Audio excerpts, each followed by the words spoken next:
وحنيني لصحبتي وحنيني وحنيني لصحبتي وحنيني.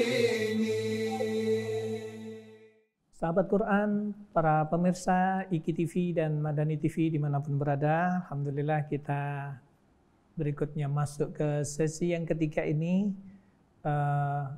Guru kita akan menambahkan tentang penjelasan wanita-wanita yang dilarang dinikahi dalam Islam atau yang dilarang bentuk yang lain seperti apa. Silakan Pak Kiai. Iya, ada beberapa hal yang perlu kita perhatikan. Kelihatannya masalah ini masalah yang jarang mendapatkan perhatian, masalah al-muharramatu minan nisa, terutama yang berkaitan dengan robaib. Ya, robaib itu anak tiri ya. Ada misalnya sebagai contoh ada kasus bapak tirinya itu merasa bahwa ketika nikah dengan ibunya dia merasa belum bergaul, tapi padahal sudah lama begitu.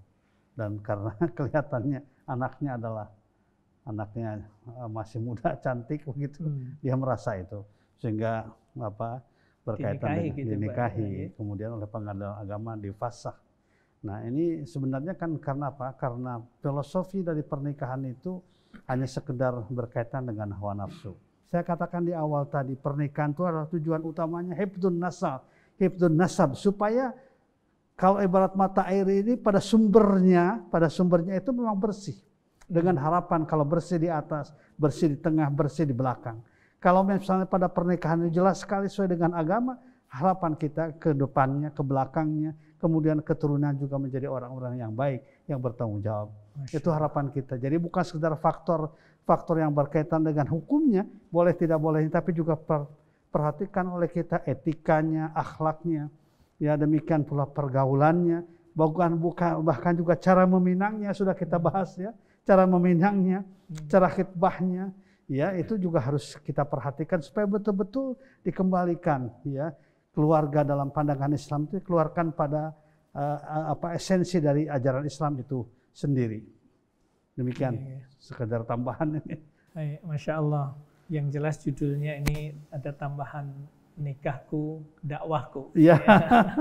Jadi nikah itu tidak hanya sekedar memenuhkan keinginan, tetapi lebih jauh lagi bahwa pernikahan itu harus menjadi qudwah, harus menjadi contoh yang baik bagi semuanya, dan juga dalam rangka memelihara menjalankan agamanya. Baik, para pemirsa Madani TV, IKI TV, dimanapun berada, untuk kesempatan berikutnya ini ada beberapa pertanyaan yang sudah masuk Pak Kiai. Yeah. Yang pertama dari Bapak Muhammad Toha, Bandung. Bismillah, izin tanya Pak Kiai, di era sekarang ini banyak anak-anak memilih pasangan hidup dengan beda agama. Bagaimana sebagai orang tua muslim mensikapi ini dan tindakan apa yang harus diambil? Mohon pencerahannya. Iya, jangan dibiarkan. Jangan dibiarkan. Karena nanti kita juga akan terbawa celaka kita juga. Kalau kita biarkan seenaknya gitu ya. Iya. Karena itu menurut saya anak-anak kita kalau seandainya sudah dewasa, ya itu harus kita ajak komunikasi, ajak ngobrol dengan termasuk juga calonnya kita ajak. Artinya ditanya lah, apakah engkau sudah punya calon atau tidak? Ya, dijelaskan bahwa dalam Islam itu tidak boleh pacaran, apalagi sampai dengan pergaulan bebas, apalagi kalau berbeda agama. Karena kalau berbeda agama kita akan mengalami kesulitan. Jangankan nanti pada waktu nikahnya juga, nikahnya saja kita akan kesulitan. Bahasa apa yang dipergunakan, di mana tempatnya, ya kan kalau ketika sama itu kan memudahkan. Dan kita harus sayang juga pada orang tua kita. Orang tua kita jangan celaka gara-gara kita, gara-gara pernikahan kita yang tidak sesuai dengan Islam. Dan orang tua punya kewajiban, ingatkan, anak itu apakah akan menjadi Yahudi, Nasrani, atau Majusi, sangat tergantung pada kedua orang tuanya. Fa'abawahu yuhawwidanihi, au yunassiranihi, au yumajjisanihi. Karena itu kalau melihat dari ilmu ya, ilmu pengetahuan dalam Islam, kan ada yang fardu ain, kemudian fardu kifayah. Nah, fardu ain itu hal-hal yang berkaitan dengan ibadah, syariat, tauhid, baca Quran, bahkan juga muamalah. Judulnya kesimpulannya jangan dibiarkan. Jangan dibiarkan itu aja. Diajak musyawarah, diajak bicara baik-baik semuanya. Iya.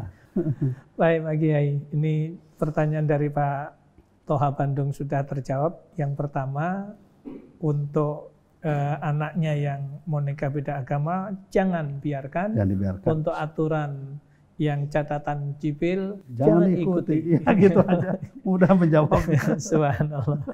Baik, berikutnya ini dari Alif Hamzah. Mertua saya beristri lebih dari satu. Apakah istri-istrinya yang lain yang bukan ibu kandung dari istri saya menjadi mahram bagi saya? Ya sama.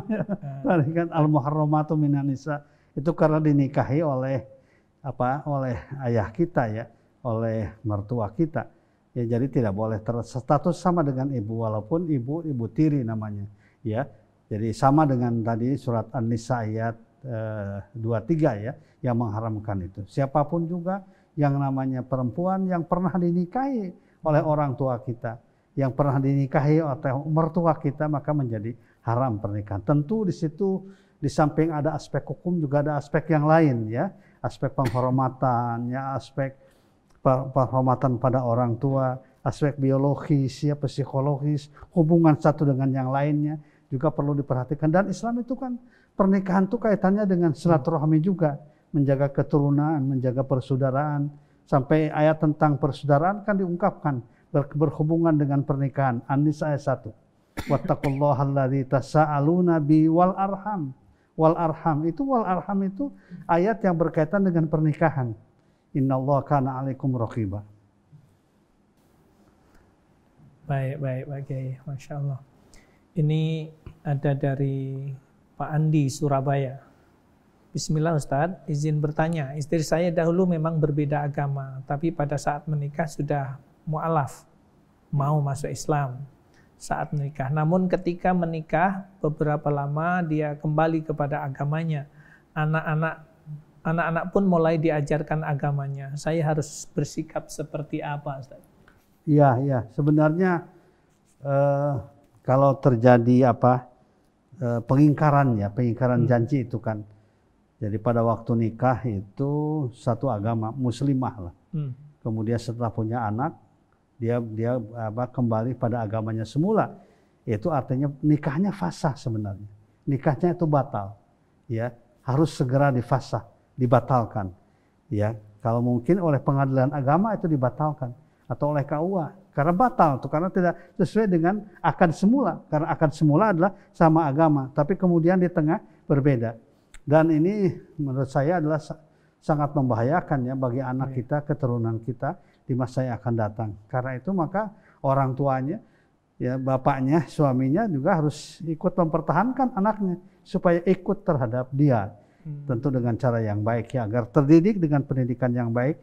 Jangan dibiarkan masuk ke dalam hutan rimba dari agama lain yang nanti bisa tersesat atau tidak bisa keluar dari rimba itu ya. Apalagi kalau rimba itu penuh, walaupun rimba tapi penuh dengan jebakan-jebakan, godaan-godaan yang menggiurkan misalnya ya. Nah itu yang seperti sekarang banyak terjadi. Maka kemudian tugasnya adalah untuk kembali menyelamatkan istrinya, termasuk juga menyelamatkan anak keturunannya. Baik Pak Kiai. Ini berikutnya dari Habib Muhammad dari Palembang. Mohon izin bertanya, satu, dalam era global seperti sekarang ini seakan-akan wali mujbir ini telah kehilangan kewenangannya. Apakah hal ini akan dapat berpotensi mengundang murka Allah? Dua, prewedding para marak sekarang ini, apakah ini akan berpengaruh terhadap pembinaan rumah tangga samara? Iya. Ada dua Pak Kiai. Iya. Memang wali mujbir itu kan artinya mujbir itu yang memaksa ya. Ketika melihat bahwa anaknya itu nikahnya itu mengkhawatirkan, membahayakan dari aspek agama. Boleh itu untuk dipaksa untuk tidak jadi atau diganti dengan yang lain. Tapi tentu dengan musyawarah ya, dengan istikharah, dan kemudian juga biasakan berkomunikasi dengan anak. Begitu anak kita dewasa, laki-laki maupun perempuan, begitu kita mulai buka pintu-pintu musyawarah, terutama yang berkaitan dengan diri yang bersangkutan. Jadi jangan nanti kita kaget. Banyak yang terjadi kan, orang tua tiba-tiba kaget. Dia kemudian sampaikan pada kita misalnya, anak saya mau nikah dengan non-muslim, ya, anak saya mau nikah dengan non-muslimah, ya, kaget ya. Karena kenapa? Karena kita acuh tak acuh sebelumnya. Karena itu maka menurut saya usaha preventif itu perlu dilakukan. Orang tua harus bertanggung jawab dari awal, harus ikut terlibat, ya. Apakah dikatakan orang tua yang ortodok ataukah tidak? Itu nggak ada apa-apa untuk keselamatan dunia akhirat. Kemudian yang kedua, memang ini kalau sebelum akad, ya, sebelum akad nikah itu memang harus jaga betul pergaulan. Jangan sampai ada pre-wedding itu ya, yang kemudian kelihatannya dianggap sebagai sebuah keniscayaan. Menurut saya jangan sampai terjadi itu, karena itu tetap haram hukumnya laki-laki dengan kalau belum melaksanakan akad nikah. Baik, Kiai, Masya Allah. Untuk berikutnya dari Zakia Dina Kamalia. Assalamualaikum warahmatullahi wabarakatuh. Waalaikumsalam. Ustadz mohon izin bertanya, tapi di luar dari tema hari ini. Sebaik-baik wanita adalah yang tidak memahalkan maharnya. Dan maksud tidak memahalkan di sini mahar yang seperti apa yang tidak terlalu mahal dan tidak terlalu merendahkan wanita. Ya, jadi begini, itulah pendidiknya Rasulullah SAW, itu seimbang ya. Ketika kepada wanita, beliau mengatakan la taghalu fil muhur. Kalian tidak boleh memahal-mahalkan mahar, mas kawin ya. Khawatir nanti tidak ada yang mampu karena terlalu itu. Tapi juga kepada kaum laki-laki harus ya, wa ataitum ihdahunna qintara. Kalian memberikan mahar itu qintara. Qintara itu artinya ada harta yang banyak. Jadi kepada laki-laki calon suami itu ditekankan supaya mahar yang banyak, ya, mahar yang mahal katakanlah. Dan dicontohkan oleh Nabi kan kepada wanita dikatakan jangan memahalkan diri lah, supaya mudah pernikahan. Karena nikah itu kan harus dipermudah ya. Jangan tidak terjadi pernikahan hanya karena masalah mahar. Itulah dia indahan ajaran Islam. Jadi tidak ada istilah yang direndahkan ya, satu dengan yang lainnya. Jadi tetap disesuaikan dengan kondisi Pak Kiai ya, dan kemampuan ya. Baik, para pemirsa IKI TV dan Madani TV yang dirahmati oleh Allah Subhanahu wa taala. Alhamdulillah tadi dari Zakia Dina Kamalia sudah terjawab pertanyaan. Ini adalah pertanyaan yang terakhir yang masuk. Terima kasih Pak Kiai sudah memberikan pencerahan tentang bahasan dalam kesempatan hari ini, yaitu tentang wanita yang dilarang dinikahi. Alhamdulillah sudah dijelaskan. Silahkan para pemirsa IKI TV, Madani TV bisa mengirimkan link ini atau YouTube-nya kepada yang belum sempat mengikuti. Silahkan diikuti agar ini menjadi ilmu tersendiri dalam rangka menapaki perjalanan kehidupan keluarga kita agar tertata lebih baik. Akhirnya para pemirsa, kita akhiri pertemuan pada kesempatan ini. Apabila ada kekurangannya dalam bahasan dalam kesempatan ini, mohon maaf yang sebesar-besarnya. Terima kasih atas keikutsertaannya di dalam kajian pada kesempatan ini. Jazakallah khair Pak Kiai. Sama-sama. Insyaallah kita sambung kembali untuk Sabtu pekan depan Pak Kiai. Baik, bangga insyaallah. Dengan tema yang lain tentunya. Kita tutup dengan doa kafaratul majelis. Subhanakallahumma bihamdika asyhadu an la ilaha illa anta astaghfiruka wa atubu ilaik. Assalamualaikum warahmatullahi wabarakatuh. Waalaikumsalam warahmatullahi wabarakatuh. حنيني لصحبتي وحنيني